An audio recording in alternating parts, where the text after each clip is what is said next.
Salam alaikum wa rahmatullahi ta'ala wa barakatuh, les frères et sœurs. Alors, je vous parle d'une vidéo qu'on m'a partagée. Un frère m'a partagé une vidéo. C'est une vidéo de la chaîne Mohamed Amin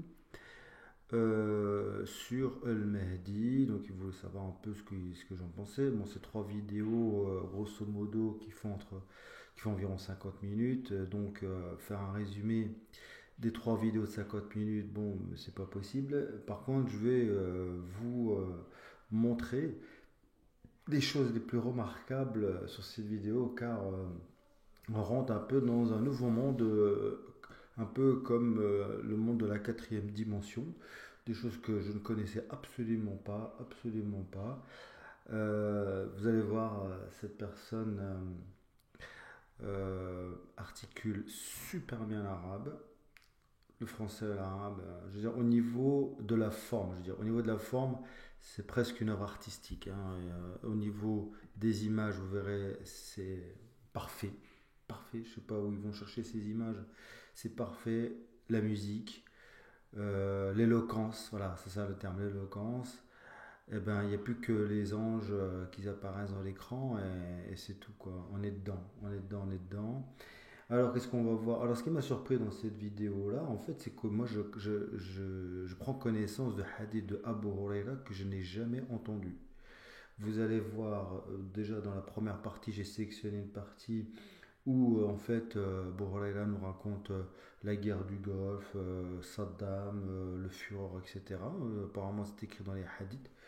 Et puis, après, on verra les pouvoirs qu'ont ces Mahdi et après, on tirera une conclusion. Alors, bon, je commenterai en même temps. Allez, c'est parti. Quand il a été révélé et les significations cachées de ce verset. Alors, Allah est Rasoul. Il n'y a personne qui a jamais proclamé cette prétention-là, sauf deux personnes. Ali, il est Petite musique, hein, Ali, très c'est douce. normal. Le prophète sallallahu alayhi wa sallam, il a dit Ana madinatul ilm wa Ali babuha. Je suis la cité, la ville de la connaissance, et Ali en est la porte. Et le deuxième, c'est Abdullah ibn Mas'ud. Il n'y a que ces deux-là qui n'ont jamais prétendu ce que je viens de dire. C'est là qu'il commence à parler des. Alors, c'est Il y a Abu Huraira, akhbirna, à des gens qui n'étaient pas dignes de confiance. Voilà. Et là, les compagnons de Abu Huraira, ils ont dit Ya Abu Huraira, akhbirna, jazahullahu c'est le khayran. hadith de Abu Huraira. Abu Huraira, il dit Akhbarani Nabi sallallahu alayhi wa sallam que lors de l'année 1300, ça veut dire 1300, puis il a commencé, le prophète sallallahu alayhi wa sallam, à compter les décennies. L'année 1300, il a compté quelques décennies et il a dit Malikur Rum entreprendra de faire la guerre au monde entier. Malikur Rum fera la guerre au monde entier. Et à ce moment-là, Allah manifestera la guerre sur terre. D'accord? Et il a encore continué à compter des décennies. 1, 2, 3. 2 décennies plus tard, il a dit, sallallahu alayhi wa sallam, d'un endroit appelé Jarman. D'un endroit appelé Jarman. Malikur Rum déclare. Jarman. Dans le hadith de Rasul sallallahu alayhi wa sallam, c'est écrit que Rome est le qui s'appelle Jarman, la Germanie. Pour ceux qui n'ont pas compris, la Germanie. Je continue. La guerre en voulant, avec comme but de conquérir le monde. Wa ismuhu Sayyid al-Kabir. Ismuhu Sayyid al-Kabir. Le leader suprême. Dans une autre riwaya, wa ismuhu al-Hir. Et il fera la guerre, wa sayuqtil. Et il sera tué. Il continue le prophète sallallahu alayhi wa sallam en disant sayuqtil bisirri rus. Sayuqtil bisirri rus. Dans une autre riwaya, Sirri Rus, le dirigeant kabyle, là, il va être tué par les Russes. Parce que les termes, c'est comme ça dans le hadith. Moi, j'ai fait des recherches, j'ai pas trouvé ces hadiths, je sais pas s'ils existent ou pas, je les ai pas trouvés. Je sais pas. Alors, mais il y en a plein des hadiths comme ça que je ne connaissais pas. Alors, on continue. Bisirri Rouge. Il y a deux riwayas. Qu'est-ce que ça veut dire? À Sayyid al-Kabir, il n'y a qu'un seul leader. C'est pas l'Union soviétique. C'est russe. En réalité, Führer, il était tué par les soviétiques. Mais non, il n'y a pas le terme soviétique, il est russe. Qui s'est appelé Sayyid al-Kabir. le suprême gouverneur, le commandant suprême, c'est le Führer. Ceux qui ont fait de l'histoire, ils savent Voilà. que ça veut dire Führer. Mais Voilà, il y a le Führer aussi. Dans le hadith, il parle du Führer, Hitler. Un hadith du temps du prophète où il parle donc de German, Russe ou le Führer. Le Führer. 300 Hijriya. En fait, il n'utilise pas le calendrier solaire. As-Sayyid al-Kabir, wa ismuhu al-Hir. On sait très bien que c'est le Führer. Il fera la guerre. Il commence le prophète en disant, Abu Huraira, il dit, wa'aqada uquda, Malikur Rum fera la guerre au monde. Wa'aqada uquda. Et 2 décennies plus tard, il fera la guerre au monde encore en voulant conquérir cette fois le monde. 2 décennies, hein. Donc on a la guerre de 17.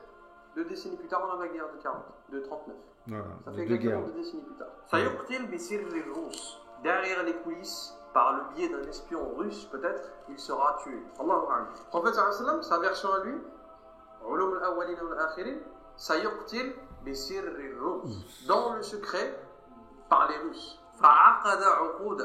Le prophète sallam, et il a encore compté des décennies.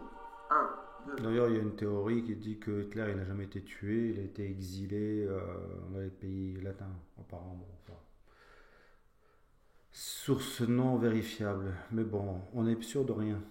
3, 4, 5 ou 6 décennies plus tard, سيخرج من أرض مصر رجل يقال ناصر ويدعى ناصر. عند العرب الشجاع. Rasulullah sallallahu alayhi wa sallam, Abu Huraira rapporte un prophète où Rasul sallallahu alayhi wa sallam prévoit, après la Seconde Guerre mondiale, tout ça, en Égypte, le président Jamal Abdel Nasser.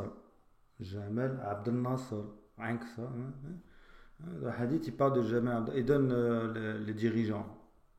Je répète, de la terre d'Égypte viendra un homme qui s'appelle Nasser. سيدعى Nasser. عند العرب, et on l'appelle chez les Arabes الشجاع, le courageux, le brave. لكن الله يضله.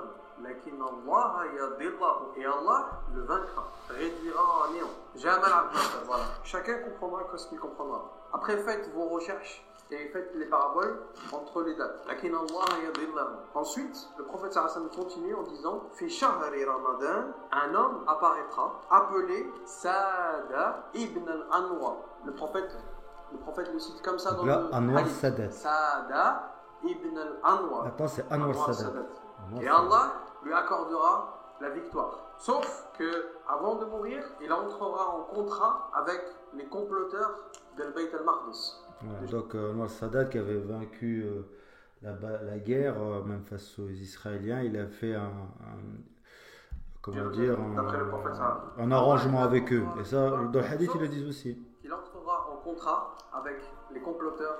Voilà. de Il parle pas de Macron, Puis, j'ai pas Abu entendu Huraira, Macron, Abu Huraira, ni Trump, mais on finit en disant, le prophète sallallahu alayhi wa sallam a dit, voilà, il dans les parle années aussi. 1400 apparaîtra Al-Mahdi al-Muntadr alayhi salam. Voilà, il Wa parle aqada aussi.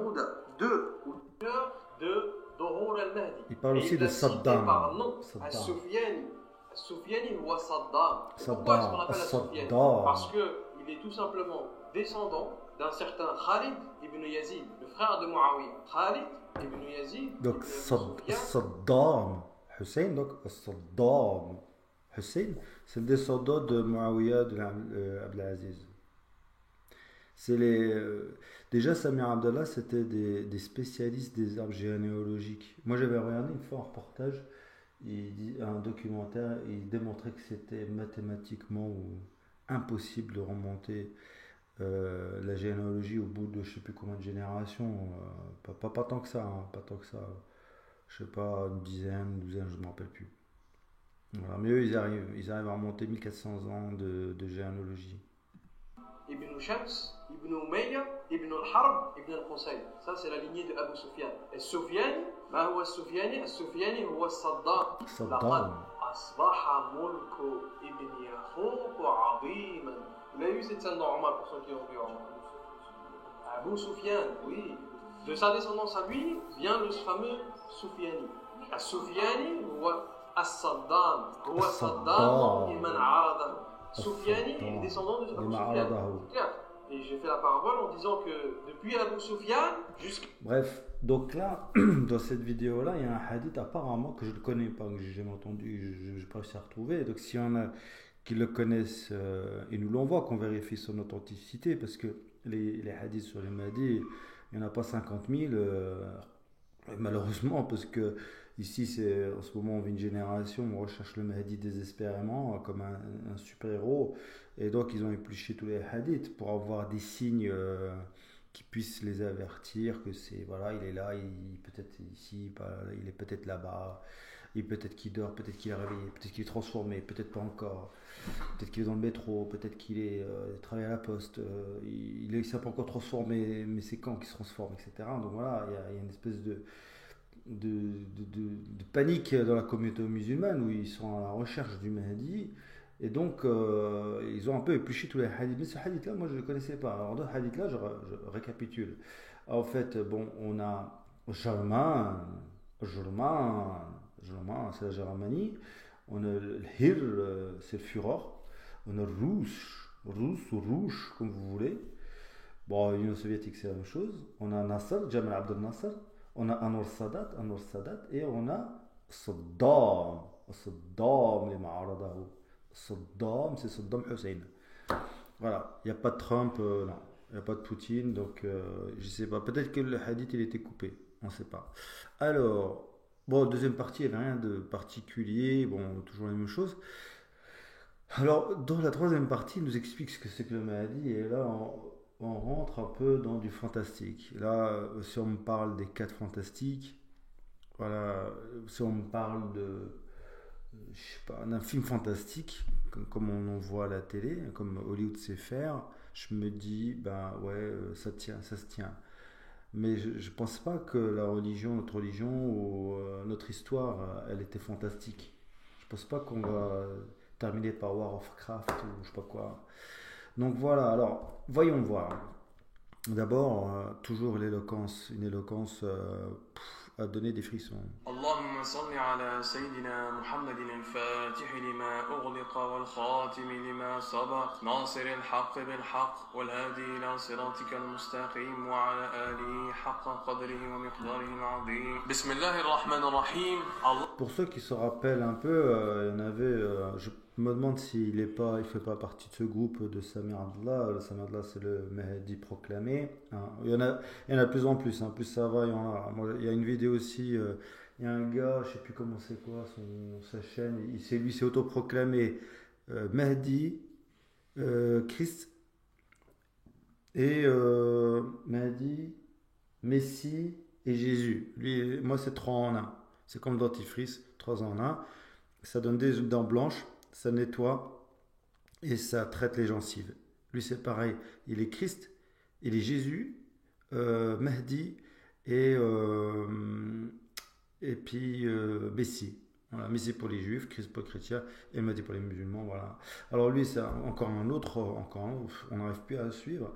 Et donc, ce Samir Abdallah, il se proclamait aussi, bien sûr, Mahdi, bien sûr. Et ils mettaient l'accent sur quoi? Comment on les reconnaissait? On les reconnaissait d'abord avec des images magnifiques, comme celle-là. C'est vrai qu'elle l'image, elle est magnifique. Magnifique. Moi, j'ai beaucoup la photo. Ouais, j'ai fait un peu de peinture aussi. Mais franchement, c'est très très jolie photo. Très belle image. Et il n'y a que des belles images. Hein. Il n'y a que des belles images. Regardez. C'est magnifique ces images. Elles sont belles. Je ne sais même pas où est-ce qu'il les chope quoi. C'est chouette. C'est chouette, regardez. Voilà regardez, très belle, très belle, très belle, très belle. On dirait un tableau de, je sais plus comment il s'appelle là. Je me rappelle plus de son nom. Bref, c'est très joli. C'est très beau. Et l'éloquence. L'éloquence, bien sûr. L'éloquence. Hein, vous avez vu l'éloquence. L'articulation parfaite de l'arabe, absolument. Moi, je trouve qu'il n'y a rien à dire, quoi, au niveau de prononciation arabe.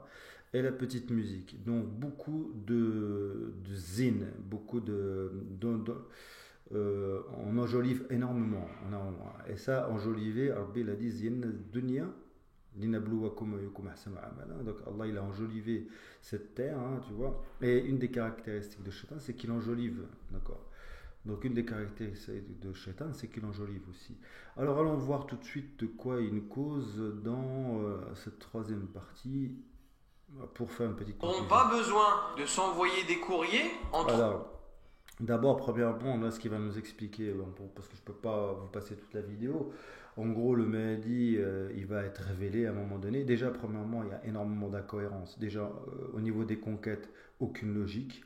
Aucune logique de conquête. Un coup, on se bat contre les Perses, contre les Romains. Un coup, il est allié avec les Romains et après, il est contre les Romains. Alors qu'en fait, on sait que les musulmans ne s'allient pas avec les Romains et les chrétiens.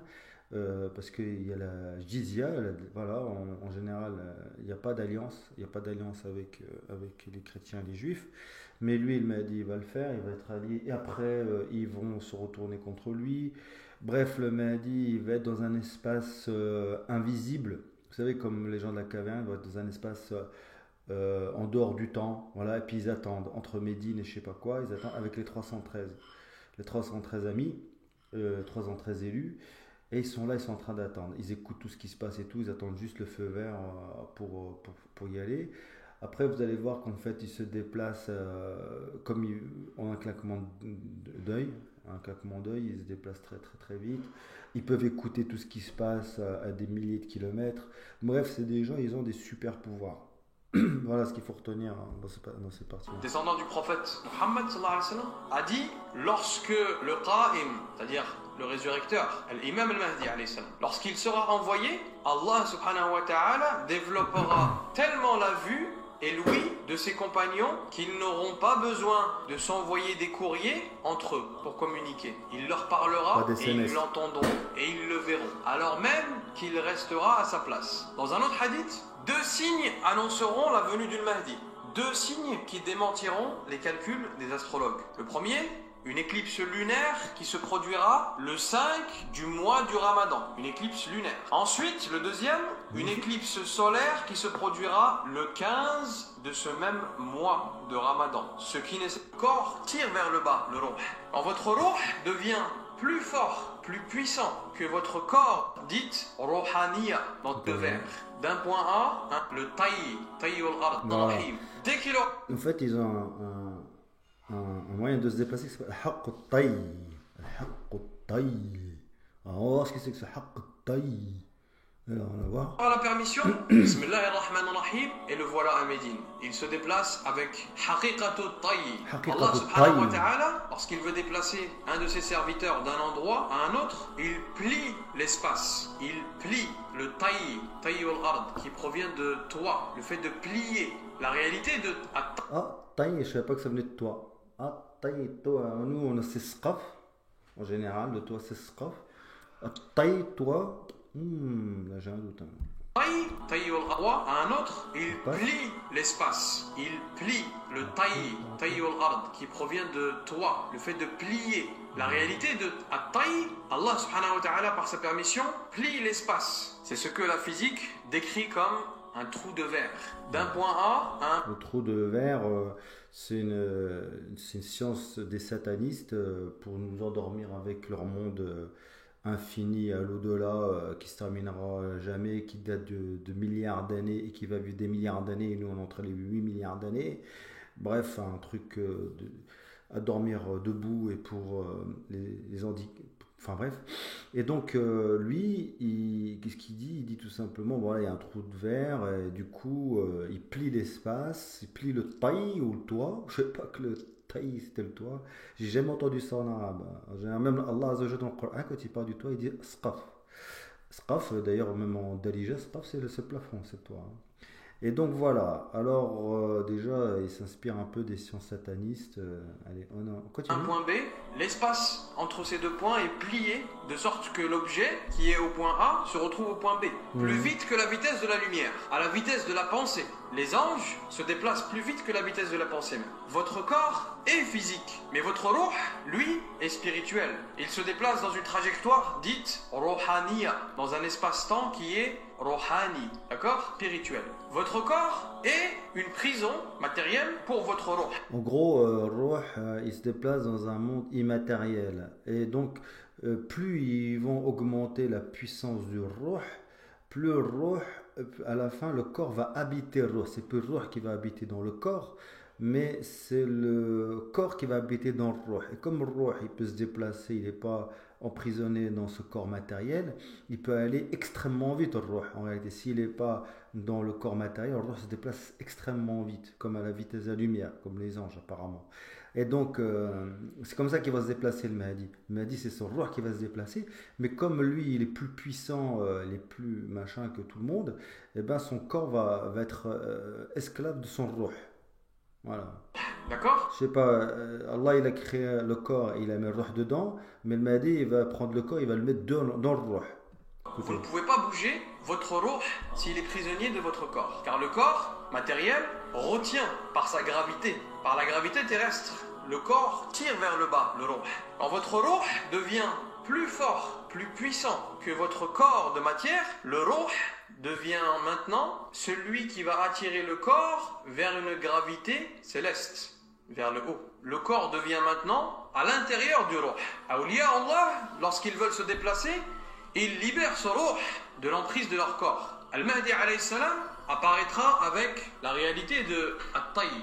Ce jour-là, les takbirats seront entendus dans le monde entier. Labbaik Allahumma labbaik. Comme le jour du Hajj. On entendra ça au nord, au sud, de l'est à l'ouest. On entendra dans les cieux le takbir d'Allah subhanahu wa ta'ala. À ce moment-là, les miracles seront trop grands pour que l'intellect de l'humain puisse les assimiler. Les musulmans, beaucoup de musulmans iront vers le kufr, la mécréance. Et d'un autre côté, beaucoup des occidentaux déclareront leur foi, déclareront leur shahada et entreront dans l'islam à cette époque-là. Beaucoup de conversions et beaucoup de pseudo-muslims en djellaba, barbe de 5 km, iront vers la mécréance, après le prophète sallallahu alayhi wa sallam. Bon, on peut s'arrêter là, de toute façon, si vous voulez voir tout ça, allez voir. Moi, bon, il y a des belles, il y a des musiques douces, nasheed, il y a des belles images après ce qu'il raconte.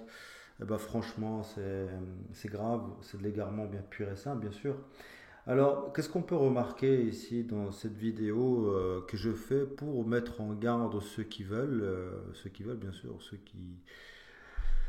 ceux qui ont un peu de bon sens et tout. Voilà. Alors, déjà, premièrement, il faut toujours se méfier, bien sûr, de ceux qui mettent des couches et des couches et des couches comment dire, tape à l'œil ou tape au tympan, ce que vous voulez, quoi. Faire des doros comme ça, là, avec une musique de fond, là, on voit bien qu'on cherche, comme les prédicateurs de la fin des temps, ces prédicateurs de shaitan, en fait, tout simplement, parce que c'est shaitan qui ziyine. C'est-à-dire qu'en fait, ce que j'ai à dire, il- il- pour que ça soit mieux perçu, ils sont obligés de mettre un fond de musique. Je ne vois pas pourquoi. C'est quoi? Vous savez, il y a une personne qui avait fait une remarque très vraie, je ne sais plus où.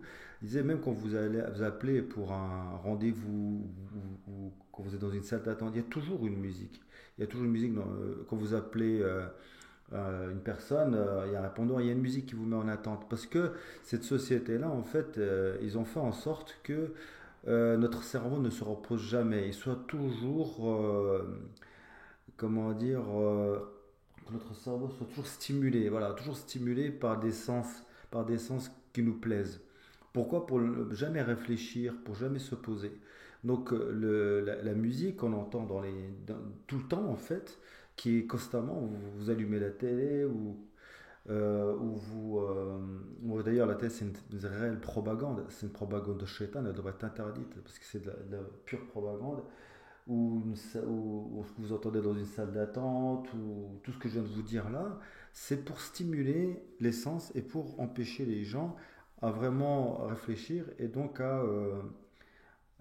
comment dire, à ensorceler tout simplement, ensorceler comme on ensorcelle des serpents, à attirer les gens. Donc voilà, déjà ça c'est déjà un très mauvais point, cette musique dans un doros. On peut le faire pour une, pour quelque chose de bien précis. On peut mettre un fond de musique pour quelque chose de bien précis, mais il faut que ça soit précis. Il faut que ça soit quelque chose qui se prête, à ce que vous voulez faire. Euh, Ça c'est déjà une chose. Donc ça c'est, on va dire, la musique, ça rajoute une couche en fait d'ensorcellement à leur discours. Ensuite, il y a des images qui sont absolument magnifiques. Moi, je trouve qu'elles sont belles. Je sais pas qui fait ces images-là, mais elles sont belles. Franchement, c'est pas mal. C'est pas mal. Ça, ce sont des images qui plaisent. Voilà. Euh, vous savez, Rasulallah sallallahu alayhi wa sallam, quand il a fait la bataille de Hunayn, je crois, il montait sur une mule, il n'avait pas un pur sang arabe. Donc, il faisait des combats aussi sur des chamelles, ouais, des chamelles. Imaginez, vous voyez une grande scène de bataille de Rasulallah sallallahu alayhi wa sallam face aux Quraysh, et ils sont montés sur des chamelles, et c'est quoi, c'est ça une bataille? Non, là vous voyez un pur sang arabe qui se cambre et tout, avec un gars, enfin un personnage tout blanc. On voit bien qu'on enjolive énormément. Pour ça, donc ça c'est pour l'image. L'image ne reflète pas la réalité. La musique, elle enjolive la réalité. Et la troisième chose, c'est l'éloquence. L'éloquence, méfiez-vous avec l'éloquence. Parce que Moussa, alayhi salam, quand il devait aller parler à Pharaon, il a dit Ya Allah, enlève l'aqd, enlève le nœud qui est en moi pour qu'il puisse comprendre ce que je dis. Parce que quand il devait parler, il devait peut-être bégayer, ou il avait du mal à parler, ou il n'avait pas de l'éloquence. Et il disait qu'il se fasse aider par Haroun. Et Rasulullah sallallahu alayhi wa sallam lui a dit non, c'est toi qui feras la mission. Pourquoi? Parce que c'est comme ça qu'Allah Azza wa Jal, il teste les gens. Si vous imaginez un Mahdi, ou un dirigeant, on va dire, un dirigeant qui vient monter sur un âne et qui bégaye et qui est chauve, et voilà, et puis qui ressemble pas à ces images-là, vous allez lui dire, mais toi, t'es rien. Toi, t'es rien. Pourquoi? Parce que vous allez le réfuter à cause de quoi? À cause de l'apparence. Comprenez? On vit dans un monde aujourd'hui d'apparence. C'est ça qu'il faut comprendre. On vit dans un monde d'apparence. Ça ne veut pas dire que l'apparence n'est pas bonne. Ça veut dire qu'en fait, quand on met le paquet sur l'apparence, ça devient douteux. Ça devient douteux tout de suite. Quand on met le paquet sur l'apparence, ça devient toujours douteux.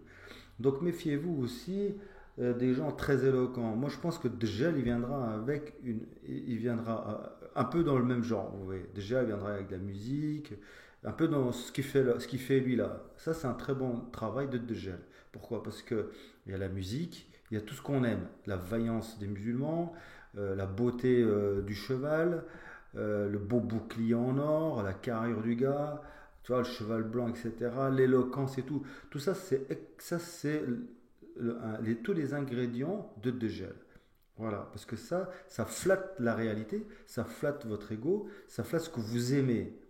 Et Allah Azzawajal ne veut pas ça. Il sait qu'il a créé cette dunya pour enjoliver, hein, il a enjolivé cette dunya pour tester les gens. Donc tous ceux qui accentuent euh, le caractère enjolivé de la dunya, tout ça c'est clair, c'est suspicieux, ça attire vers ce qu'il ne faut pas. Nous, ce qu'il faut faire, un croyant, il doit chercher le fond. Il doit toujours chercher le fond. Et le fond, c'est pas forcément beau, c'est pas forcément, voilà.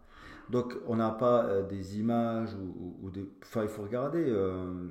Vous regardez par exemple la bataille des poilus aux Première Guerre mondiale. Vous regardez ce que c'est qu'une vraie bataille de tranchées, par exemple, corps à corps, parce qu'après, maintenant, c'est devenu plutôt du téléguidé avec leurs missiles.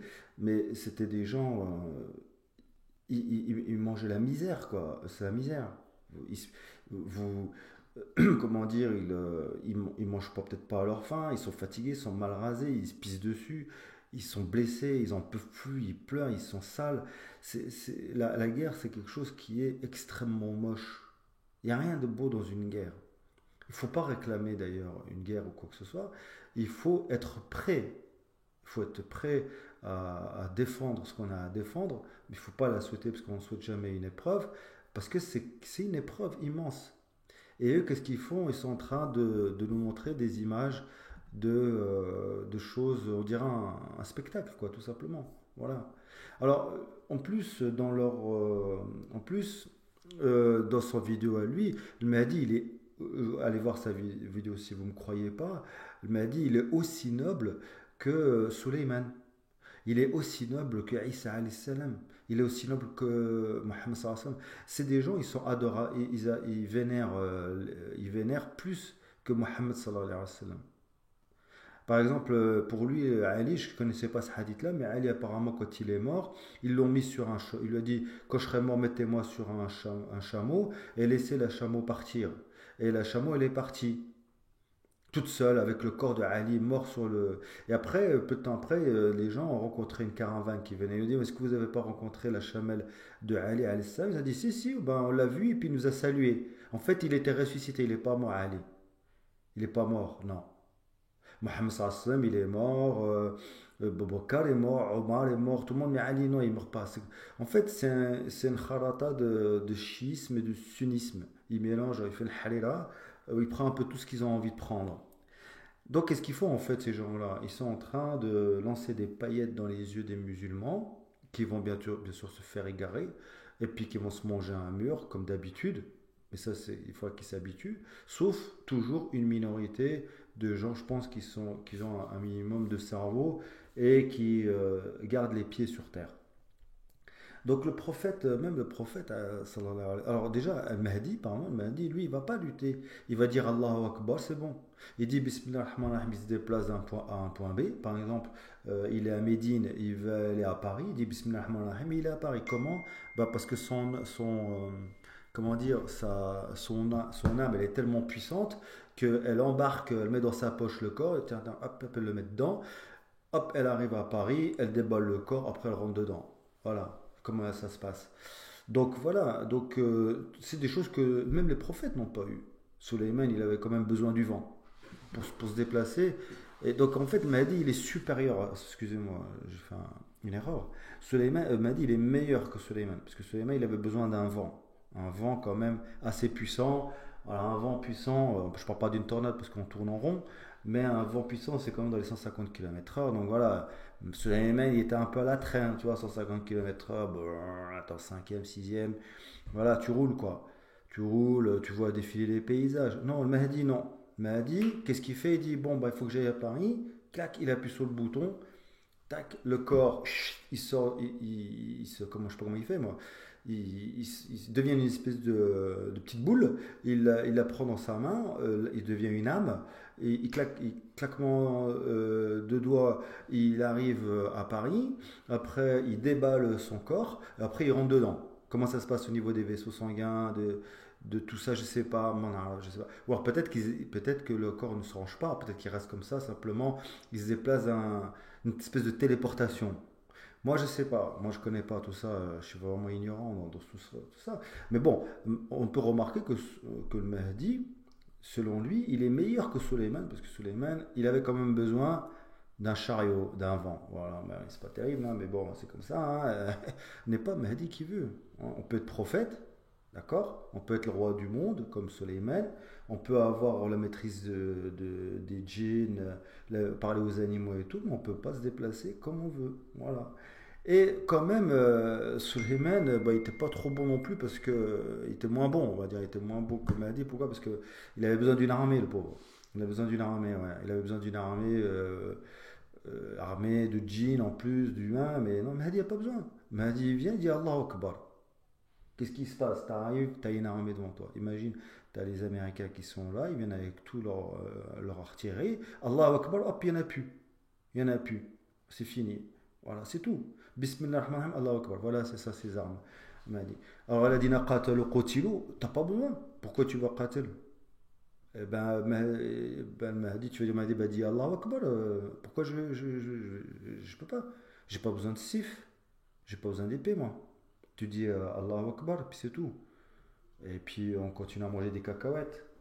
Et puis, dépêche-toi, parce que j'ai pas trop le temps. Après, il faut que j'aille. Je sais pas quoi faire.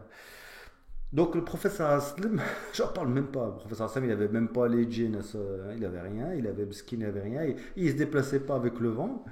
Le prophète Mohammed sallallahu alayhi wa sallam, le pauvre, lui, ben, il a combattu. C'est vrai qu'Allah Azza wa Jalla lui a donné la réussite, bien sûr, mais il a combattu. D'accord, il se déplaçait pas avec un vent, non, il se déplaçait simplement avec son chameau.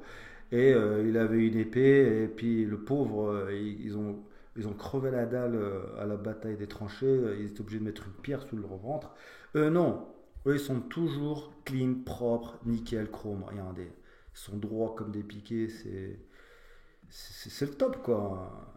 C'est vraiment vivement la fin des temps, quoi. On a de la chance de vivre dans cette humiliation, parce qu'on va rencontrer enfin le monde fantastique.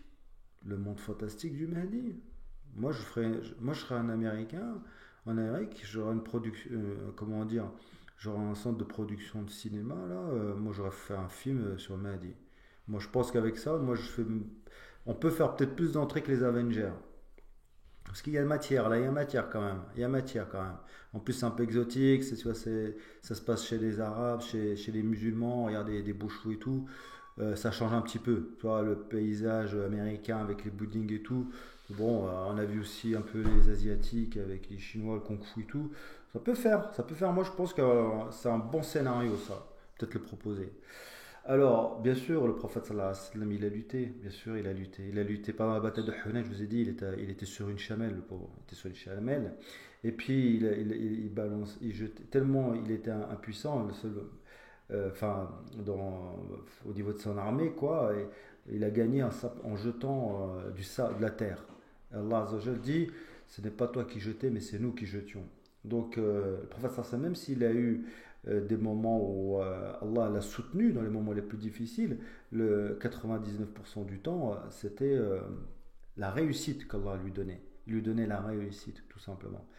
Parce que justement, c'est ça en fait. C'est ça en fait. Cette religion, qui est la dernière religion, qui est l'islam, c'est une religion où chaque religion a eu son histoire. Isa, c'était quelqu'un qui guérissait les gens, il avait un pouvoir incroyable. Moussa, il a combattu Pharaon par la magie, enfin, il a combattu, oui, c'était la magie, parce Allah lui a permis d'anéantir la magie de Moussa. Nous, c'est la lutte, tout simplement. C'est une lutte, pourquoi? Parce qu'en fait, Allah, du moment que tu as l'iman, que tu as la foi, et que tu as la foi sincère et tout, Allah, il te donne la réussite. Il te donne la baraka, on va dire ça. C'est comme un agriculteur qui laboure sa terre. Si Allah veut te donner la baraka, tu vas faire sortir tout ce que tu veux en abondance et plus encore. Et si tu fais une bataille, tu vas gagner ta bataille. Obligatoirement, tu vas la gagner ta bataille. Comment? Par des moyens qu'Allah va te donner, mais des moyens réels. C'est-à-dire, il va te donner la réussite, tout simplement. Il va te donner la réussite. Il va te donner les bonnes stratégies. Vous savez, au niveau des conquêtes, on prend par exemple l'exemple de Khalid ibn Walid. Khalid ibn Walid, il devait en fait faire une bataille, je ne me rappelle plus du tout je ne me rappelle plus ce qu'il devait combattre les Byzantins, je ne sais plus. Bref, il devait il devait renforcer une autre troupe. Et pour y aller, il lui fallait, je ne sais plus, 2 semaines en passant par une route. Et il avait le moyen de couper court, de rattraper ce temps-là euh, avec 3 mois de marche, mais dans le désert. Et lui, ce qu'il a fait, il a fait ce que personne n'avait fait. Personne n'avait osé traverser ce désert-là. Et il l'a traversé, pourquoi? Arriver avant l'ennemi et basculer la victoire de son côté. Et ce qu'il a fait, il a embarqué avec lui un maximum de chamelles qu'il a beaucoup abreuvé. Et du coup, ce qu'ils ont fait, ces chamelles, c'était en fait des espèces de gourdes, des gourdes mobiles. Pourquoi? Parce que comme les chamelles, elles avaient beaucoup bu, eh ben, quand ils avaient épuisé leur gourde, et comme ils savaient qu'il n'y avait pas de point d'eau, eh ben, ils tuaient les chamelles et ils buvaient de l'eau et puis du lait, de tout ce qu'elles avaient. Et en fait, ces chamelles se sont transformées en une espèce de provision mobile. Donc ça, c'était le côté téméraire de Khalid ibn Walid. Khalid ibn Walid, c'était quelqu'un de téméraire, c'était un combattant. Et c'est comme ça qu'Allah Azza wa Jalla donne la baraka des musulmans, c'est en mettant à la disposition d'un calife, par exemple, des gens extrêmement efficaces, bons. Vous prenez Tariq bin Ziyad, qui est au Maghreb, quand il avait conquis l'Espagne. Il a traversé la Méditerranée et quand il est arrivé avec ses troupes, il a donné l'ordre de brûler tous les bateaux. Et les combattants étaient affolés. Ils ont dit, mais pourquoi tu as brûlé les bateaux? Comment on peut retourner chez nous? Il dit, maintenant, il n'y a plus, personne ne retourne. Maintenant, vous voulez vivre, c'est devant. Votre provision, votre nourriture, c'est devant. Voilà, celui qui veut survivre maintenant, c'est devant. Donc ils avaient plus quoi? Ils avaient plus que leurs chevaux, leurs épées, les quelques provisions. Et s'ils voulaient rester en vie, et s'ils voulaient continuer à vivre, ils étaient obligés de conquérir l'Espagne. Et c'est comme ça qu'ils l'ont conquis. Tariq Ben Ziyad, qui a donné son nom à Jbel Tariq, Gibraltar. Donc c'est des gens comme ça qui façonnent l'histoire, qui ont façonné la beauté de l'islam, la beauté de cette civilisation, la beauté de ses conquêtes, la beauté et c'est ça que cherche Allah Azza wa Jal. Allah Azza wa Jal, il aime la beauté. Et la beauté, on l'a pas en faisant un film des 4 fantastiques. C'est de la connerie monumentale. Tous ces gens-là, en fait, tous ces gens-là qui attendent soit un super-héros, soit un vaisseau spatial et tout, ils sont dans un égarement lointain, vraiment très très très lointain. Ils sont dans un égarement loin, ils sont déconnectés de la réalité. Mais ça, ils sont égarés. Pourquoi? Parce qu'à force comment dire, de ne pas prendre en considération la réalité et ce qu'Allah nous demande, Allah, il les égare en les plongeant dans des comment dire, dans des faux espoirs, dans des faux espoirs. Et quand ils vont se réveiller, le jour où ils vont se réveiller, ils vont avoir mal, ils vont avoir très très très mal, parce que la désillusion, elle est énorme, vraiment énorme. Donc, en conclusion, qu'est-ce que je veux dire par là? Ce que je veux dire par là, tout simplement que le malheur des musulmans, le gros malheur des musulmans, c'est qu'ils n'ont pas de dirigeants croyants qui, euh, comment dire, un dirigeant croyant qui gouverne avec les lois d'Allah et profite de tous les enseignements, de toutes les règles, toutes les lois d'Allah et de toute la baraka qu'il y a dans le Coran. Le jour où il y a un calife, un vrai, qui va avoir comme seul guide que le Coran et qui va appliquer ce qu'il y a dedans et qui va euh, avoir du coup toutes ces invocations exaucées, eh bien Allah va faire en sorte qu'il ait les meilleures personnes qui vont l'entourer, les meilleurs conseillers, les meilleurs combattants, les meilleurs médecins, les meilleurs ingénieurs, les meilleurs en tout, les meilleurs éducateurs. Et tous ces gens-là vont venir le soutenir. Et à partir de là, ils vont créer la même société qu'on a maintenant, mais en version soumise à Allah. C'est tout. C'est tout. Version soumise à Allah. Et puis ils auront la réussite. Alors si la technologie qui crée en fait un rapport de force trop, trop grand est un obstacle, Allah anéantira la technologie et c'est tout. Et puis puis on repassera, on recommencera à zéro. Mais le Mahdi, ce sera quelqu'un d'ordinaire. Il ne va pas se déplacer en se téléportant. Non. Il ne va pas écouter, comme il disait tout à l'heure. Je ne sais pas si vous avez entendu, ils n'auront pas besoin de téléphone. Le Mahdi, il n'a pas besoin de téléphone là-bas parce qu'est-ce qu'il va faire? Il parle et l'autre, il l'entend. L'autre, il est à Washington et l'autre, il est à Moscou. Il lui dit, ouais, au fait, il te reste du sucre, j'en ai plus. Et lui, il va lui dire, oui, ben, il m'en reste un peu. Ben, attends, j'arrive. Ben, comment? Ben, je peux me téléporter. Hop, il va chercher du sucre. Il revient. Et puis, il se parle, soit il se parle. Il a dit qu'il se parle. Voilà, il se parle, il s'écoute à des milliers et des milliers de kilomètres. Voilà ce qu'il est en train d'expliquer, ce monsieur. Non, l'histoire, elle n'est pas comme ça. L'histoire de. C'est pour ça que moi, je rappelle dans mes vidéos, restez, gardez les pieds sur terre, ça vous fera moins mal, quoi, c'est tout. La chute, elle sera moins douloureuse. La chute sera moins douloureuse, c'est un conseil. Après, chacun fait ce qu'il veut. Lui, vous savez, il a 14 000 vues, les gens, ils sont à fond dans son truc, quoi. C'est clair, hein. Celle-là, elle a 23 000 vues. Les gens sont à 228, ils sont en fond dedans, quoi. Ils sont en fond dedans. Regardez, il y a un commentaire, j'ai vu un truc, mais laisse tomber, quoi. Enfin, elle dépasse l'excellence. Voilà. Bref, franchement, écoutez, voilà ce que j'avais envie de dire. Je voulais quand même réagir par rapport à cette vidéo-là. C'est la même genre que le Mehdi Samir Abdallah. Ce sont des égareurs. Allah égare qui il veut et guide qui il veut. Donc, chacun écoute et chacun fait ses propres conclusions. Voilà. Donc, Enfin, encore une fois, le Mahdi, il faut arrêter comment dire, d'attendre un Mahdi surnaturel, fantastique, etc.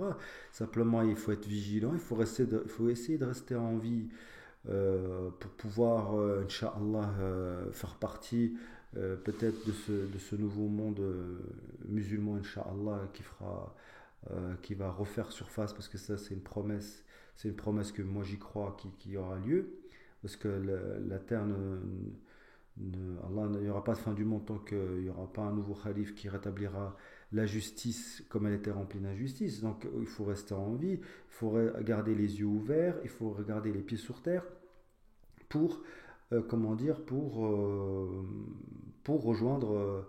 Il m'a dit pourrait à la rigueur avoir, il peut avoir un peu de pouvoir, type, comment dire, Suleiman, il avait quand même une communication avec les djinns, etc. Ça, c'est quelque chose qui n'est pas impossible. Ça, je dis que c'est pas impossible qu'il y ait. C'est pas impossible, c'est quelque chose. Il faut toujours revenir à des choses réelles. Mais ce qu'eux, ils racontent, c'est vraiment du grand n'importe quoi. Vraiment du grand n'importe quoi. Mais Suleiman, même s'il avait des djinns avec lui, les djinns sont faibles en réalité. Les djinns sont faibles. Ce qu'il y a, c'est qu'il avait une armée. Il avait toujours une armée, il a combattu. Ils ont eu faim, ils ont eu soif, ils ont connu la fatigue, ils ont connu la faim, ils ont connu la soif, ils ont connu des larmes, ils ont connu des chagrins, ils ont connu des pertes. Ils ont connu des ampoules quand ils marchaient, ils se téléportaient pas. Bref, voilà. Ils ont eu mal au dos à force peut-être de chevaucher. Donc, il faut rester normal. Prenez l'exemple de tous les combattants, les conquérants qu'il y a eu dans l'islam. Ça sera comme ça jusqu'à la fin des temps. Du temps du prophète, Khalid ibn Walid, Talib ibn Ziyad et d'autres, jusqu'à la fin des temps, ça sera toujours comme ça. Voilà. Wassalamu alaikum wa rahmatullahi ta'ala wa barakatuh.